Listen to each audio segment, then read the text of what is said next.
ایک یہ خواہش کہ کوئی زخم نہ دیکھے دل کا، ایک یہ حسرت کہ کوئی دیکھنے والا ہوتا۔ مایوسی کے اندھیروں میں امید کا چراغ ہے اللہ۔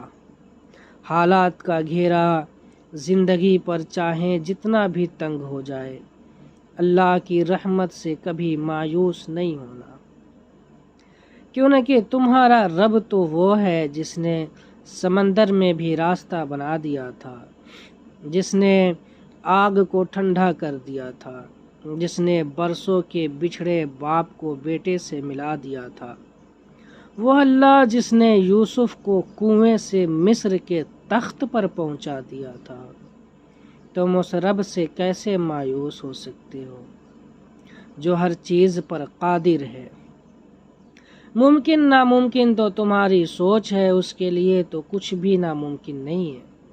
وہ اگر نہیں دے رہا تو اس کا یہ مطلب نہیں کہ وہ دینا نہیں چاہتا یا وہ دینے پر قادر نہیں ہے۔ نہیں، وہ تو ہر چیز پر قادر ہے۔ وہ کبھی اپنے بندے کو مایوس نہیں کرتا، بندہ خود مایوس ہو جاتا ہے، تھک جاتا ہے ذرا سی تاخیر پر، ہمت ہار جاتا ہے، انسان مانگتے ہوئے تھک جاتا ہے، مگر وہ رب دیتے ہوئے نہیں تھکتا۔ تو بس مایوس نہ ہو تم، کہتے ہو اب ہمت نہیں رہی، بس اب اور صبر نہیں ہوتا، مگر یہی تو وہ مقام ہے جہاں تم اپنے رب سے مانگو گے اور وہ تمہیں عطا کرے گا۔ تو بس مانگتے رہو اور تب تک مانگتے رہو جب تک وہ عطا نہیں کر دیتا۔ بس تم اس رب پر یقین کرو، وہ تمہارے یقین کو ٹوٹنے نہیں دے گا، بے شک وہ قادر ہے ہر چیز پر۔ سورہ آل عمران آیت نمبر 131۔ اس آگ سے بچو جو کافروں کے لیے مہیا کی گئی ہے۔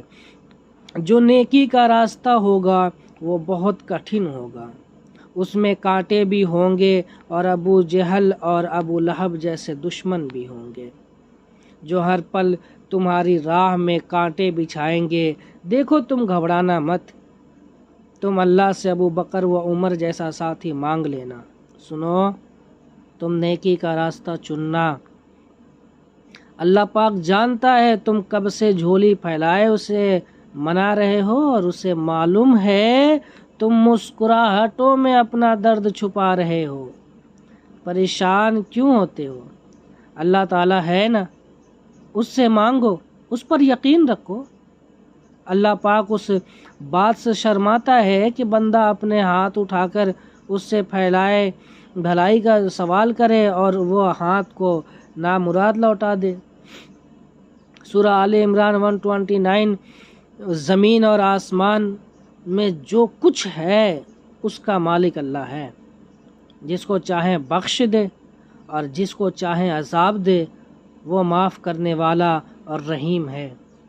سورہ آل عمران 132۔ اور اللہ اور رسول کا حکم مان لو، توقع ہے کہ تم پر رحم کیا جائے گا۔